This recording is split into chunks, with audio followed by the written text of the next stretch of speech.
When I was your age, I was just like you, fascinated by stars.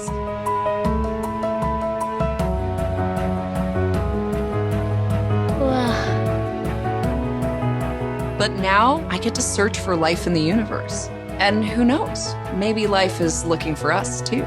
So we're like aliens to them? Yeah. Does anyone want to be a scientist now? I do. Awesome. We need more girls in STEM. Maybe we can find aliens.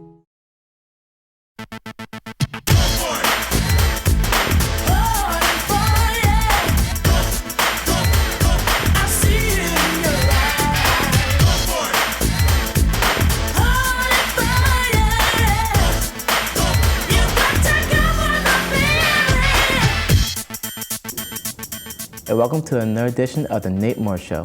This show is brought to you each week by Reliable Heating and Cooling. I'm your host, Andre Pullen, and joining me today is Coach Moore. Coach, welcome to the show. Andre, thanks for having me on. No problem. Coach, your Tigers lost to a very good St. Edward's team, 35-18, last Friday night at Paul Brown Tiger Stadium. That's long. Your team is now 3-2. I know you're proud how your Tigers fought at the very end.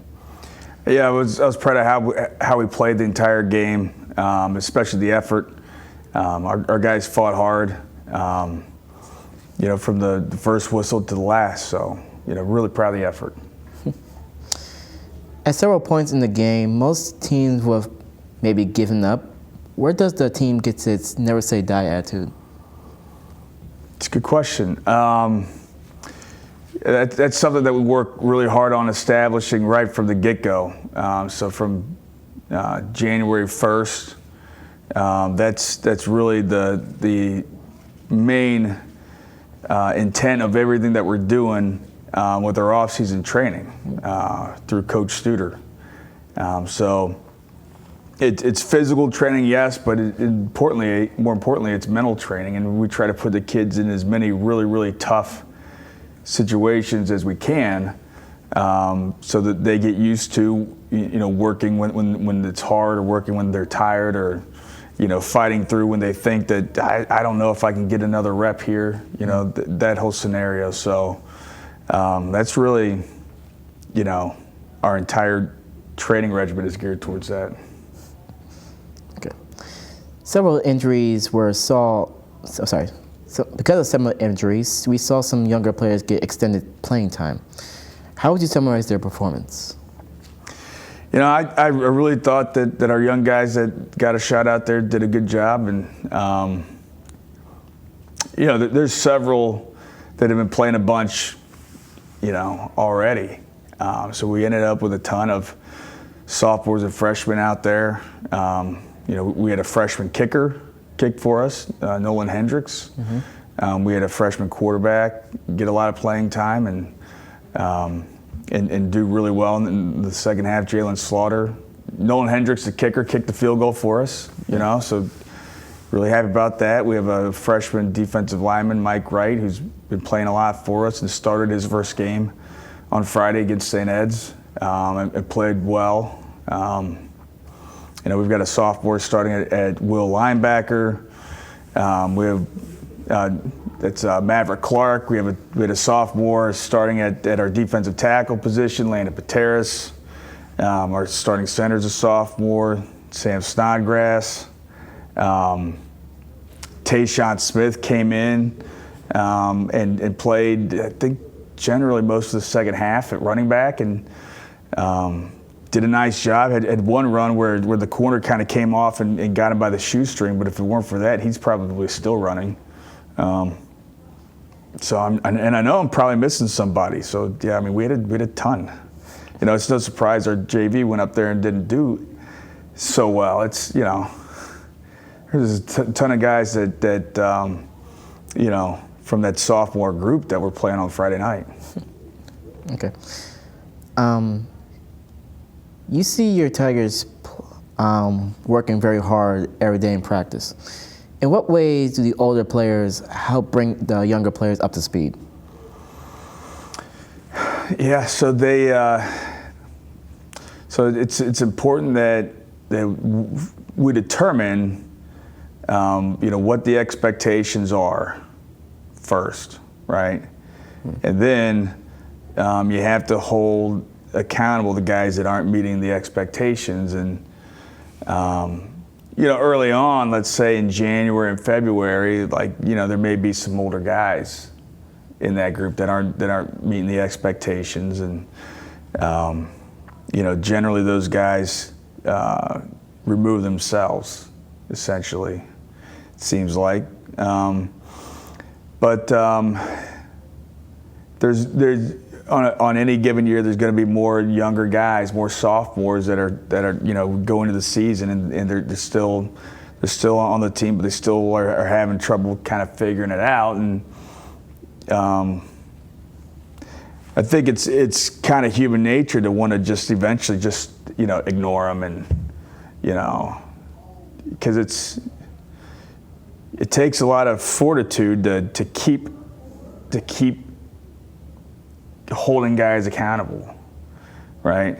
Right. I mean, ask any parent, what it's like when your kid keeps, same thing over and over and over and over again, and you have to keep correcting them,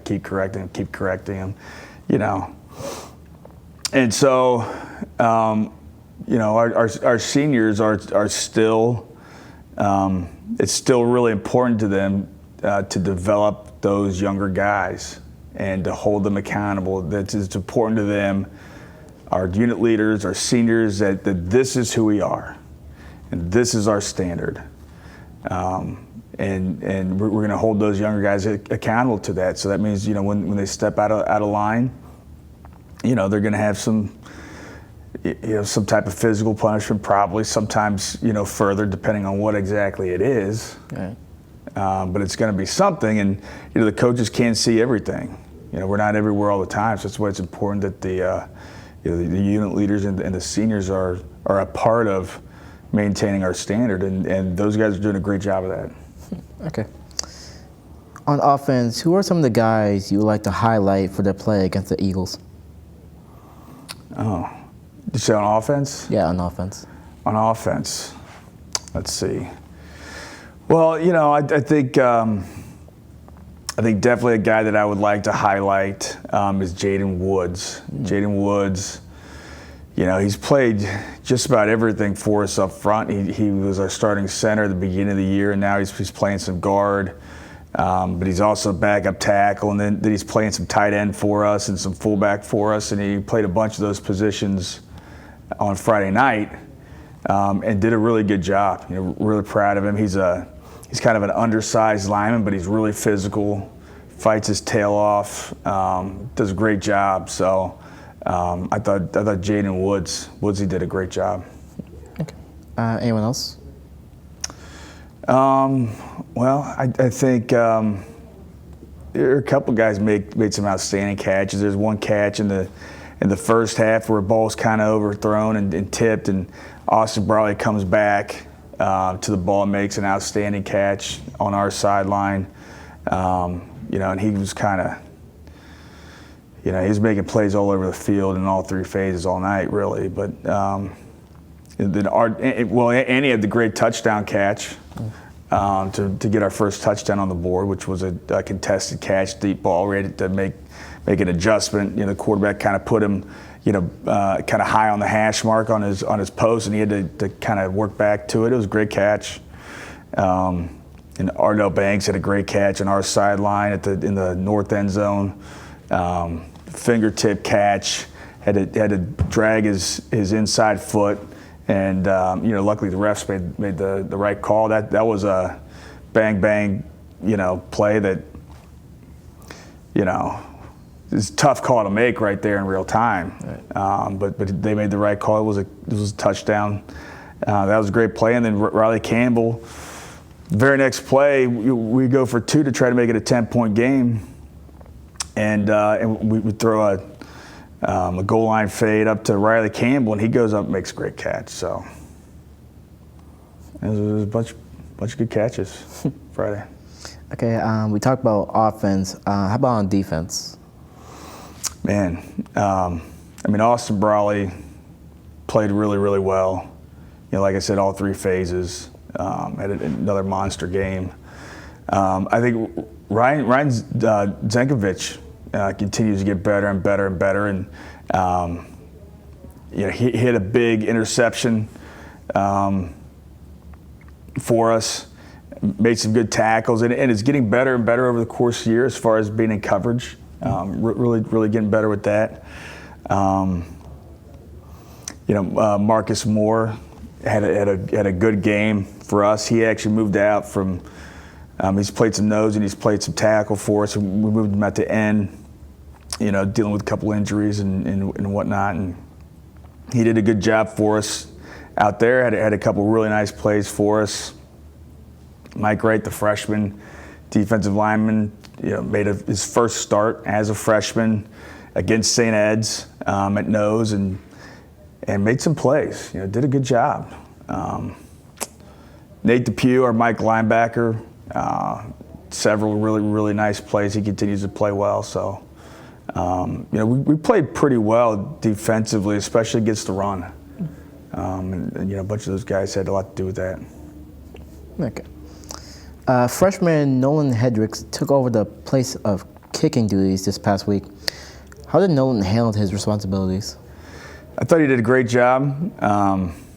His kickoffs were generally down to about the 15-yard line, which is, I've had some kickers that weren't freshmen that struggled to do that.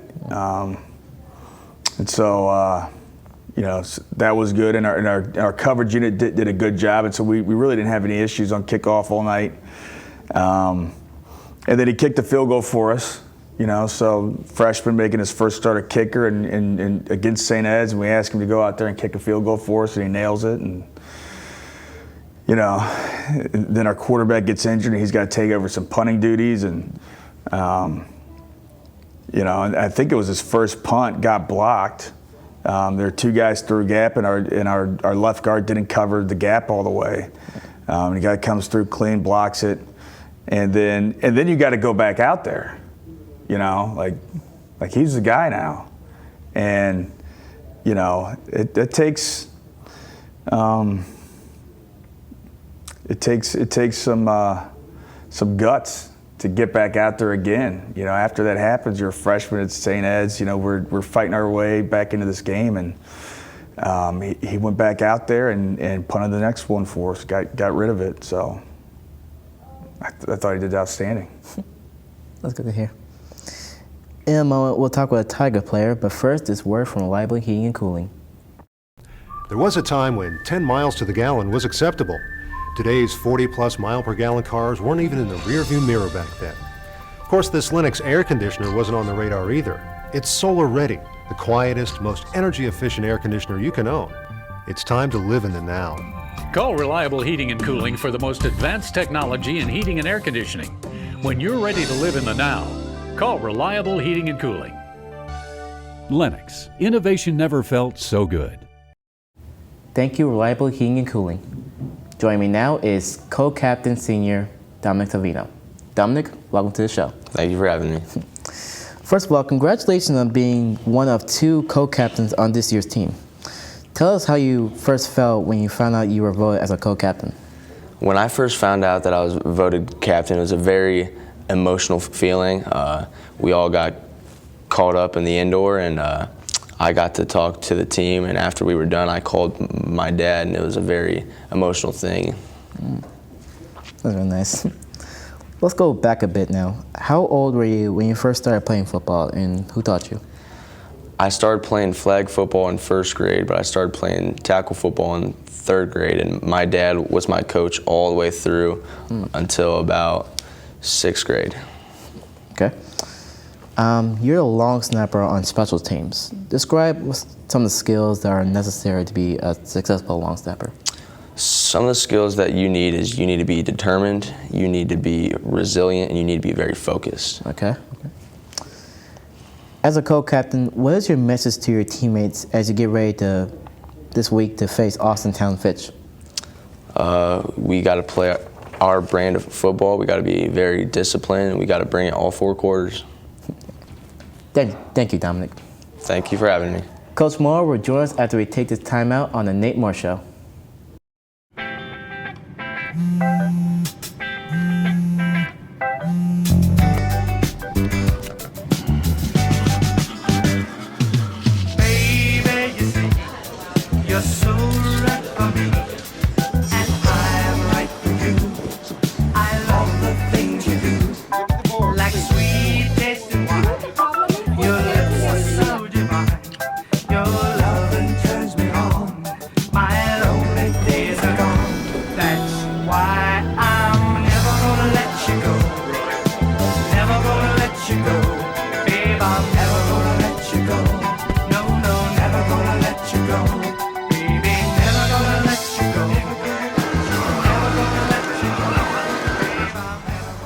Here you go. Thank you. Thank you.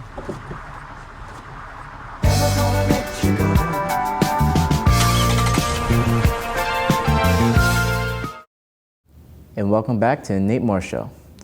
So, Coach, we spoke with senior co-captain Dominic Salvino. Tell us more about Dominic and what he brings to your football team. Well, as a player, he's a great long snapper and short snapper. One of the best that we've had. Great speed and velocity on his balls, and very accurate. So he's and that's the kind of thing that maybe a lot of people don't notice until you don't have somebody that's to that caliber, and then it's a big time problem. So we're couldn't be more proud of Dom and how he's played as a snapper for us. But as a captain, he's a great captain. We're him and Darius and myself work closely together and with the unit leaders to, like we talked about earlier, holding guys accountable, and that's what leadership is essentially. And so those guys and Dom does a great job of that. Keep me abreast of how things are going, and sometimes I'll bounce ideas off those guys and get their take on it as a player, and because I trust their opinions. But Dom's a tremendous captain. This week, your Tigers have another road test when they travel to Austintown to play the 3-1 Fitch Falcons on Friday night. What can you tell us about this year's Falcons team? Very good team.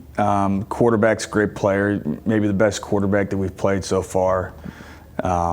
He operates at a high level, manages the game well, runs their offense well, distributes the football. And he can kind of do it all in the passing game and in the run game, whether that's option or scramble or taking off on a boot.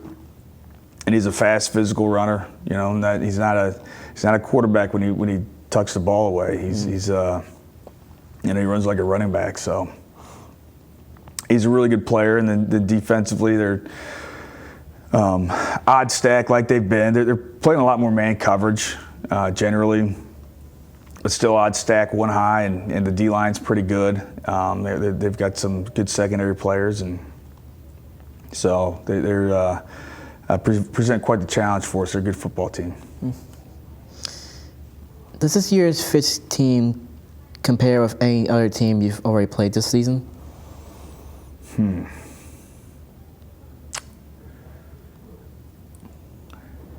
mean, maybe probably closest to Warren, but I don't know how like Warren they really are if you got down to the details. But if you were to pick one team, that's probably it. Okay. Changing subjects a bit, I heard a little about this Ohio Tigers Academy. Can you tell us more about how it started and who's involved with it? Yeah, the Ohio Tigers Academy is our youth football program.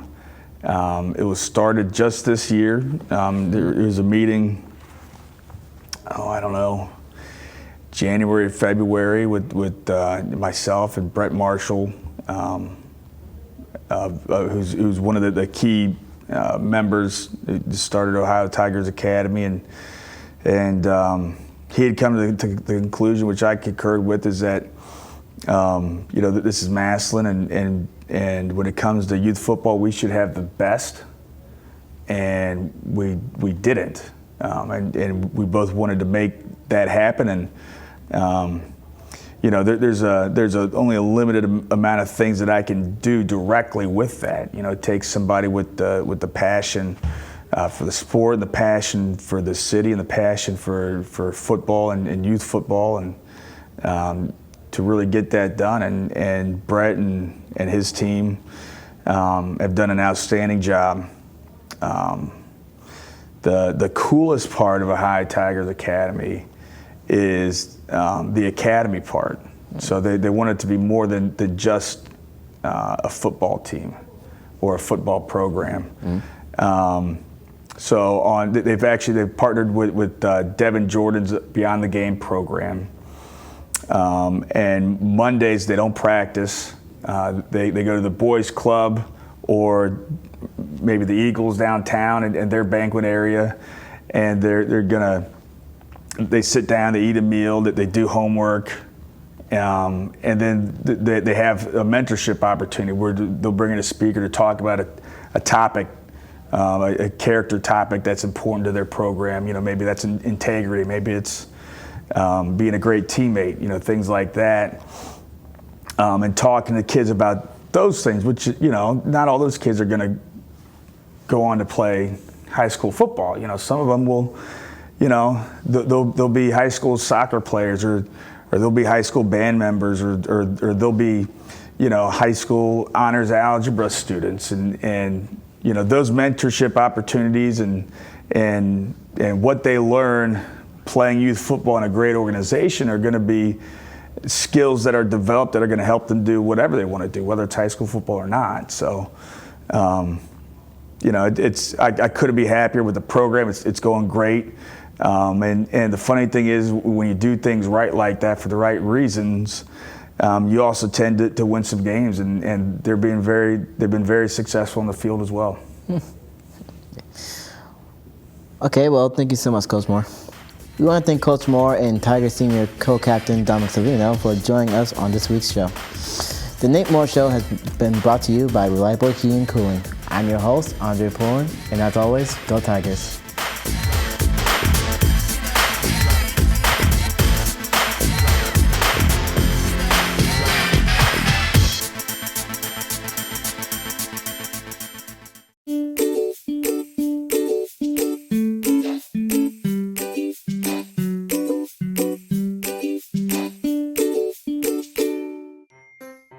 Hello, and welcome to the Stark County Humane Society. Today we're going to give you a few pointers when considering adopting a new furry friend. All animals here at the Stark County Humane Society are spayed, neutered, microchipped, vaccinated, dewormed, and if old enough, heartworm tested for our canine friends. Adopters will receive a free exam within 2 weeks of adoption at local veterinarian hospitals. We encourage all adopters to take full advantage of this. A one-time adoption fee is required for your new furry friend. When you adopt, you get an awesome adoption packet that includes treats for your new fur baby and savings for you. But this is not where the cost of adoption stops. Did you know the average cost of an animal like a new puppy or kitten can cost up to $500 annually? This includes annual veterinarian visits, preventative care, and everyday supplies like crate, litter, food, toys. But I hope this doesn't scare you away. Adopting an animal is a huge responsibility and a commitment. Please take the time to consider the cost of adopting a new pet into your family today. I hope to see you soon at the Stark County Humane Society. Please visit our website or visit us on social media for more information.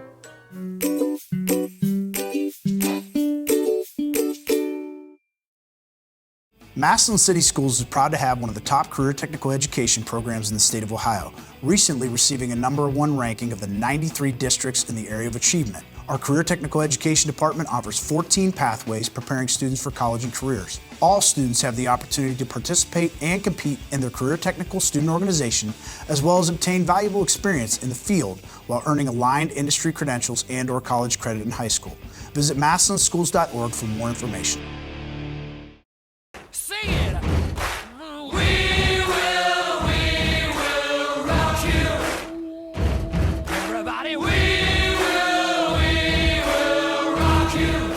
Welcome to this week's edition of Swing, featuring Tiger Swing Band Director Jason Neel. We're on the air with you every Wednesday following the Nate Moore Show. Our show is brought to you by Howard's Tiger Rags in downtown Massillon. I'm your host, Zoe Weisgarber, and with me is Mr. Neel. Welcome to the show, Mr. Neel. Thanks for having me, Zoe. First up, let's talk about this week's halftime show. It was another brand new show for the band. How did it go? Well, as you're probably aware, we did our beach and ocean theme, and we had costumes for the whole band at halftime, and I thought the show was just fantastic, the way it all came together. We had Christy Musi and her crew got all our costumes for the band, and you know, the students all provided a part of their costume as well, and a lot of logistics when you do a big show like that, and I was very pleased with not only how the show came out, but also the response from the crowd on Friday night. On Saturday night, your band hosted your annual band show. For those who were not able to attend, what were your thoughts on the entire evening? Well, our Tiger Band review was on Saturday, September 18th, and we had 8 visiting bands join us that night, and I thought all of those bands performed very well. I thought the crowd really got into the whole show, and one of the things I love about our band show is we can seat all of the bands as well as the fans on the home side, and everybody can see the show, and so everybody's really supportive of one another, and the crowd is just really into everything that every band is doing. So I just love that show. I thought it went very well. I thought our alumni band did a great performance right after intermission, and I thought obviously the Tiger Swing Band did a good pre-show, and our halftime show again was well done and well received. We had people cheering through our entire show, and they loved everything we were doing. So overall, I thought it was a wonderful night. Great way to showcase all those bands, but also our stadium and the Tiger Swing Band and everything we're doing around here. So we were glad to get through that night, and thought it went off very well. Is your band scheduled to participate in any other band shows this fall? Yes, actually this Saturday night we're scheduled to be at the Dover Band Show, which we haven't been there for a number of years, so we're looking forward to going back to that. And we're also on October 16th, I believe, we're going to be in Columbus for the Buckeye Invitational Band Show, which is a lot of our students love. That's probably maybe their favorite event, or at least one of their favorite events of the year, is getting to go to Columbus and perform in the Horseshoe and to see the Ohio State Marching Band up close and personal. So we're excited for those 2 shows coming up here toward the end, in the next few weeks. When it comes to your band members, what educational opportunities are possible by viewing other band performances? I think it's so important for them to see other bands, which is why last year was very unique in the fact that we didn't get to see really any other bands perform on the field. And so, yes, by watching other bands, you can see what they're doing, how well they're doing it. And I think most importantly is when you're marching yourself, you don't really get to see in the same way what you're doing. And when you step back and you're not the performer and you just get to be the observer, you can see all the little details and how maybe they line up, maybe they don't, and all the things that we as directors are asking the band to do. You get to see that in a new way when you watch someone else do it. So I think there's so much to be learned by watching other people, and I would say that probably goes for any field. Any field of study or discipline that you're in, if you watch someone else do it, you have the opportunity to learn quite a bit. Good question. We'll have more of Mr. Neel on swing, but first, this word from Howard's Tiger Rags. Howard's Tiger Rags in downtown Massillon has the best selection of tiger apparel in the area. And once again, Howard's Tiger Rags is the proud sponsor of the Swing TV show on WHS-TV. Be sure to check out their large selection of infant and toddler apparel. You can even dress up your favorite pet in tiger gear. See their large selection of memorabilia along with mugs and glasses and your favorite tiger jewelry. How about a license plate holder or a tiger hat? Howard's has one to fit your style. Stop in at Howard's Tiger Rags in downtown Massillon, and don't forget to like them on Facebook. Thank you, Howard's Tiger Rags, and welcome back to Swing. Let's talk a little bit this week about the band's drumline. Mr. Nussbaum is in charge of that group. Tell us more about the drumline's origin and what the group means to the rest of the band. Well, the drumline's origin, I would say that most bands, whether they're woodwinds, brass, no band is complete without a percussion section. So most bands throughout time have had a percussion section, but our drum line, and Mr. Nussbaum's been here for many, many years, and he does a great job teaching all these cadences. Our drum line has 30 plus cadences that they learn and they play throughout the game. So when you hear the band in the stands at a football game, half the time or maybe more, it's our drum line that you're hearing perform. And They provide the beat as the band moves from place to place during parades and things like that. So our drum line does a lot for us. They provide, you know, that kind of that heartbeat on the field where everybody can really hear where the tempo is. We tell the band that everybody is responsible for keeping the tempo, but the drum line has a lot of control over that tempo because they're you know, the instruments are very loud, and we try to keep them centrally located on the field during the shows so that the band doesn't fall apart, get off tempo. So yes, we expect a lot of our drum line, and you know, we're counting on them to be the heartbeat of the band. And I want to thank Mr. Nussbaum for all he does to get that section year after year learning all of the things that they have to learn. So, good question as well. Are there other groups of instruments within the band that interact a lot with each other, similar to what goes on within the drum line?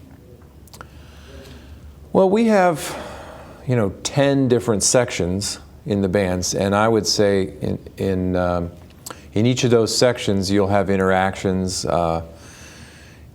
not quite the same extent where they have to learn all this extra stuff, but I think the relationships between the people in each of the sections, like the flute section, or the clarinets, or saxophones, trumpets, mellophone, trombone, baritone, sousaphone, percussion, and our front rank, which is our auxiliary, drum majors, majorettes, obi, the tiger. So with all those 10 sections,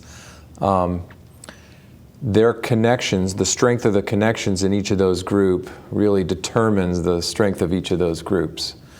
And so yes, the interactions are very important and they're vital to the success of the band. And so we always keep an eye on how each section is doing. We have squad leaders and section leaders to kind of help us through all that. But yes, there's, within the overall band, there's each of these sections that are each crucial, and we use the phrase, every section counts. How do you and your staff determine each year how your students will be matched up with the specific instrument for the marching season?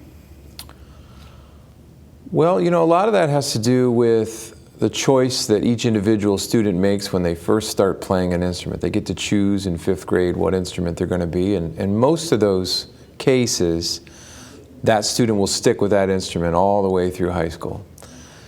Every once in a while, a student will come to us and say, hey, I'd like to switch an instrument, and you know, we have to make a decision if that's a good idea or a bad idea. And sometimes we as a staff will see a need that, hey, we need more sousaphones, or we need more trumpets, or we need more mellophones, whatever the case may be. We might approach a student who would make a logical transition and say, hey, would you help us out over here?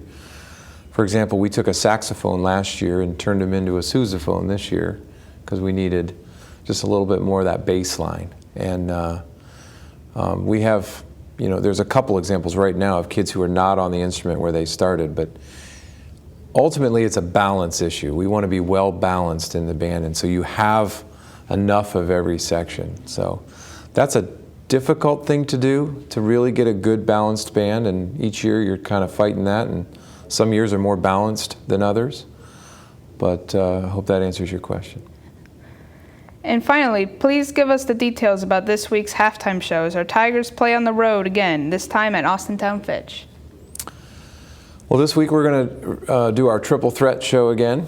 That we've decided that's our best show to fit within the time constraints of being on the road, and just the easiest to resurrect, so to speak. As we're learning all these new shows, when you bring an old show back, you have to have enough time to dedicate to that show so it's still clean and looks and sounds good. So that's our best road show right now. So again, that's our acting and dancing and singing idea, that this, you know, Broadway performer who can do all those three things well is called a triple threat.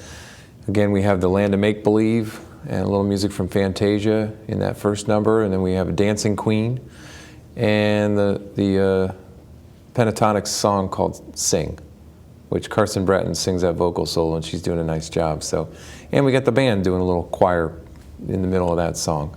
I know sometimes that's hard to hear at a football game without microphone, but Acting, dancing, and singing. We're going to do it over at the Fitch this week, so thanks. That would do for this edition of Swing. Swing is brought to you by Howard's Tiger Rags in downtown Massillon. I'm your host, Zoe Weisgarber. Thanks for watching, and as always, go Tigers.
Bye, sweetie. I love you. Bye, Mommy. I love you. No matter where life takes you, MCTV helps make sure you're never far from home. Hi. Are you being good for Daddy? Yes. Can we read a bedtime story? MCTV connects you to home because that's what matters most. Good night. Sweet dreams. MCTV. We go the extra smile.